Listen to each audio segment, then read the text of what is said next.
Patong-patong nga kasong administratiba ang gipasaka sa Metro Cebu Water District kon MCWD batok ni Cebu City Mayor Mike Rama ug 5 ka mga opisyales sa dakbayan tungod sa giingong illegal nga pagsulod sa opisina sa MCWD kaniadtong Abril 15.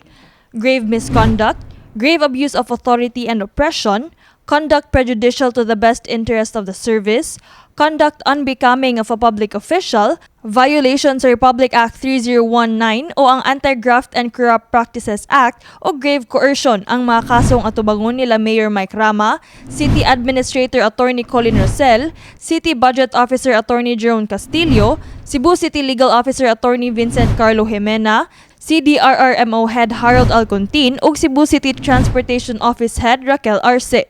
Nagkanayon ang chairman sa MCWD Attorney Joey Daluz nga padayon ng ilang pagpasaka og kaso bisan pa man nga una nang gihimakak sa mayor ang iyang kalambigitan niini.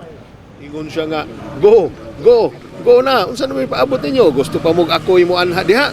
Go. Oh, dalugdog, Attorney Colin. We had a video, no? Go inside na. Go inside na. Go. Siya gipraktisan tani. Klaro has video. Gipraktisan tani gahapon. Oh, 5 ka na. Sa laing bahin, good news alang sa mga mulupyo sa Barangay Guadalupe sa dakbayan sa Sugbo. Karong adlawa giablihan ang tulo ka tabay sa maong barangay aron makatabang sa huwaw o krisis sa tubig nga nasinati karon sa dakbayan. Ang maong mga tabay makadugang og 2 million ngadto sa 3 million ka litro sa tubig matag adlaw nga mamahimong makasupply og tubig sa di mo menos 2,500 ka mga kabalayan sa Barangay Guadalupe. Mga about 2,500 household po niya ang mabenefitid ani. Kay more or less kung raman ni residential magkasagaran. Yeah.